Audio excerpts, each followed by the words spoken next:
Desfraude. Que idade desfraudar? Como desfraudar? Neste vídeo eu vou falar sobre desfraude e como podemos passar por este período respeitando o ritmo da criança.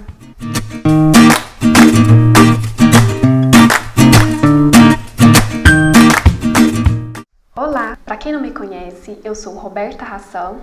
Sou uma curiosa e estudiosa sobre a maternidade, sou esposa de um pediatra e juntos acreditamos e praticamos uma criação respeitosa com os nossos 2 filhos. Todos os vídeos desse canal são revisados por um pediatra, meu esposo, e você pode confiar e compartilhar. Existe um momento certo para desfraudar? Sim, existe. E esse momento, quem decide não é a escola, nem sua sogra, nem sua tia, nem você. Quem decide é seu filho. Por que esperar o tempo da criança? Para que esperar os sinais de prontidão? O que nós queremos evitar quando a gente pratica um desfraude respeitoso? Nós queremos evitar possíveis futuras disfunções das eliminações.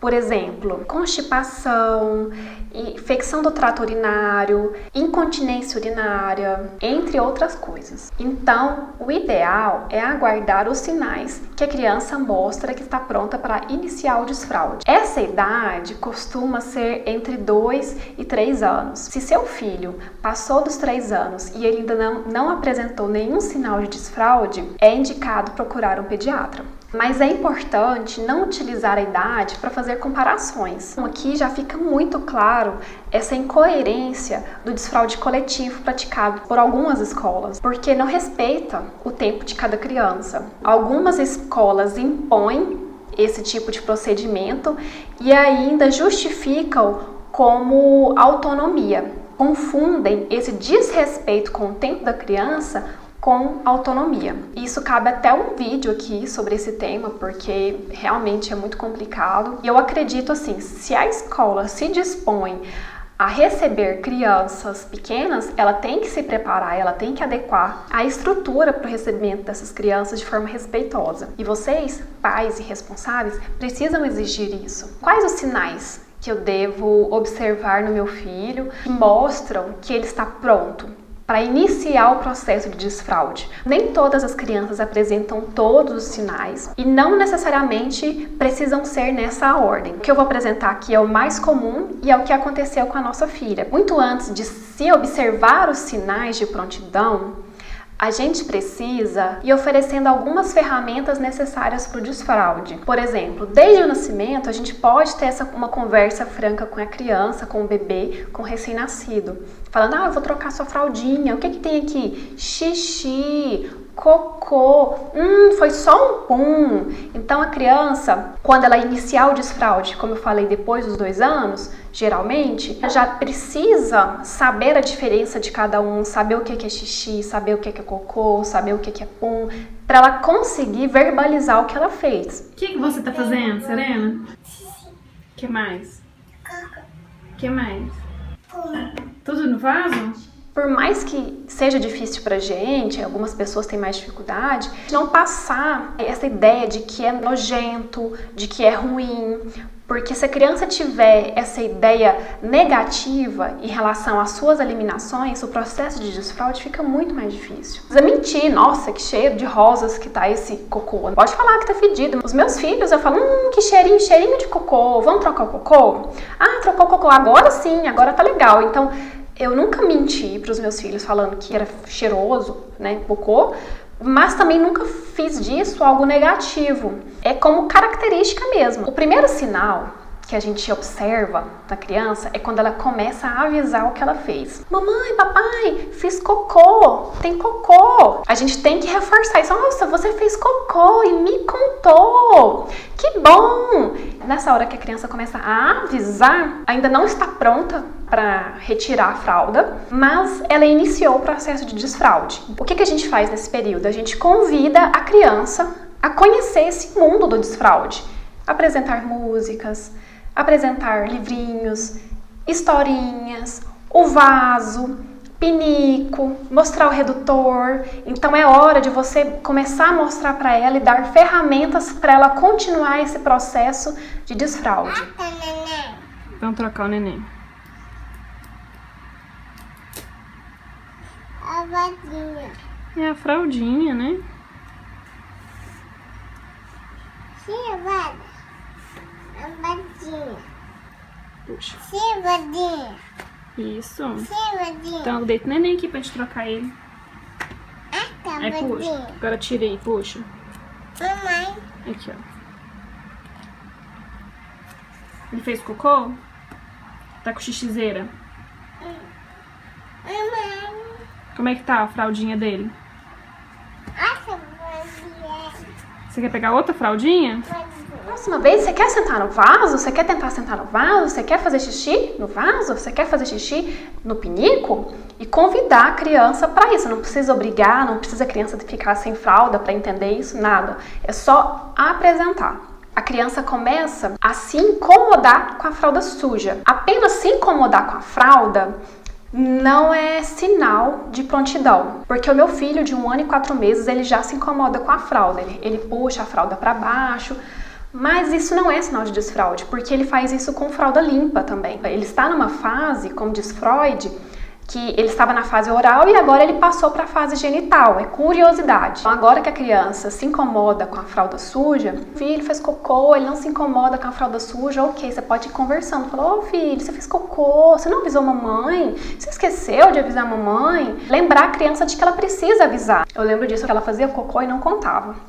E ela saía correndo, né, pra gente não trocar ela. Começar a deixar a porta do banheiro aberta quando você estiver utilizando o banheiro, isso é muito importante, porque por mais que você explique e fale sobre o processo de utilizar o banheiro, o exemplo é fundamental. E lembrar que não é você que vai desfraldar a criança. Você vai oferecer ferramentas para que ela guie esse processo. Depois dessa fase que ela começa a explicar, contar o que ela fez, naturalmente a criança vai para essa segunda fase. Quando ela perceber que está fazendo, ela já avisa. Geralmente a criança não tem aquela facilidade de perceber que ela vai fazer, que ela tá com vontade. Ela percebe que ela está fazendo. Nas primeiras semanas a criança vai começar a contar quando ela já estiver fazendo. E você continua explicando que precisa ser antes. Quando começar a vontade, meu bem, você fala para dar tempo de chegar no banheiro. Muitas vezes minha filha chegava, eu já tinha terminado de fazer o xixi, mas ela me chamava durante e eu sentava ela no vaso depois, sabe? Ah, eu falava, terminou.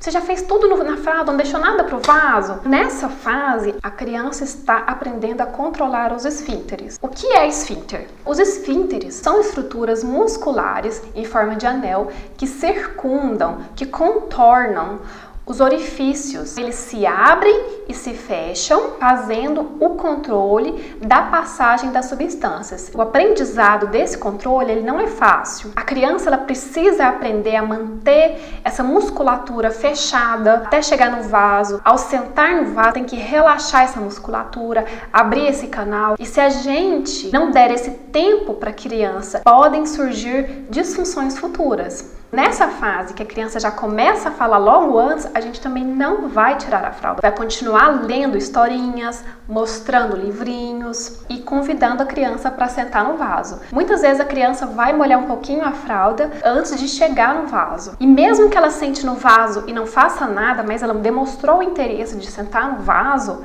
e às vezes não deu tempo porque ela já fez tudo na fralda, isso já é válido. Uma outra possibilidade é a criança fazer durante o banho também, porque o barulhinho do chuveiro, né, da água caindo, ela estimula, né, a vontade de fazer xixi. Quando a criança consegue segurar, dá tempo de você tirar a fralda para fazer o xixi no pinico, ainda não é hora de tirar a fralda. Quando você vai tirar a fralda? Quando a criança não precisar mais da fralda, quando ela estiver fazendo a fralda de calcinha ou de cueca, aí você vai simplesmente substituir. Muitas vezes a gente abaixava a fralda, a minha filha fazia o xixi no pinico e a gente vestia a fralda de novo. Nesse início, na maioria das vezes, a criança faz um pouquinho na fralda, pra gente reduzir esse escape, toda a vergonha que a criança passa ao fazer xixi na roupa. Nessa fase, é muito importante a gente não condenar a fralda.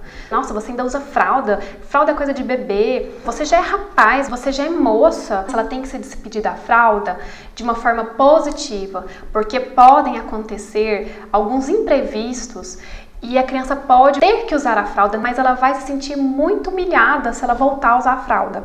Por exemplo, o nascimento de um irmão, luto na família, dificuldade no relacionamento dos pais, mudança de casa, alteração na escola, ou de creche, ou de babá, alguma doença importante. Qualquer uma dessas situações que deixe a criança mais fragilizada pode fazer com que ela regrida, o que é natural, só que a criança vai se sentir muito mal se ela tiver que usar a fralda novamente. Por isso que essa conotação ruim da fralda ela não é legal. Outra coisa muito importante é não pressionar para a criança desfraldar logo. Essa pressão prejudica.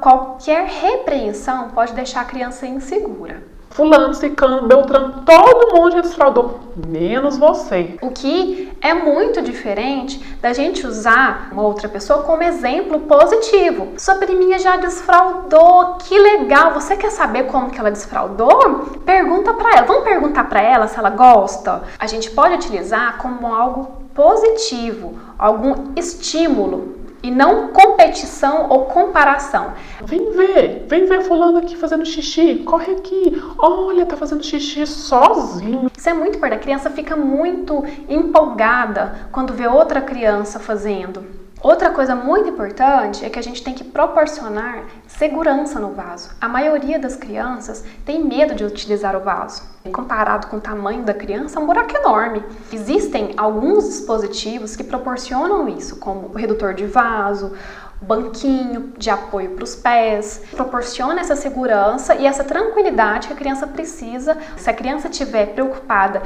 em se equilibrar no vaso, ela vai estar gastando mais energia com os músculos que envolvem o equilíbrio para ela se segurar no vaso do que os músculos que promovem as eliminações. Quando você perceber que a fralda está permanecendo seca o dia inteiro, né, ela está retirando a fralda todas as vezes para fazer xixi, agora sim é a hora de retirar a fralda. De dia, né? Porque o desfraude noturno é diferente e muitas vezes o desfraude do cocô também ele é diferente. A regra para desfraudar noturno, a fralda precisa amanhecer seca por 15 dias consecutivos. E sobre o cocô, varia. Tem muita criança que desfralda primeiro o xixi, depois o cocô, pedem para vestir a fralda novamente para fazer o cocô e a gente tem que respeitar isso. A minha filha foi assim. No próximo vídeo eu vou falar sobre como que foi o desfraude da minha filha, com dicas mais práticas, eu acho que deve ajudar vocês. Comente aqui embaixo como que foi o desfraude na sua casa, ou comente os palpites que você recebeu durante o desfraude, porque eu quero fazer um vídeo sobre os 10 mitos sobre o desfraude. Então é isso, muito obrigada. Eu quero agradecer todas as pessoas que estão acompanhando os meus vídeos, estão dando retorno no Instagram, que estão comentando nos vídeos, curtindo os vídeos, se inscrevendo no meu canal, compartilhando. Eu gostaria de dar um beijo para todos vocês. Eu estou muito satisfeita, muito feliz mesmo com o resultado a curto prazo que eu já estou tendo desse canal. E é isso.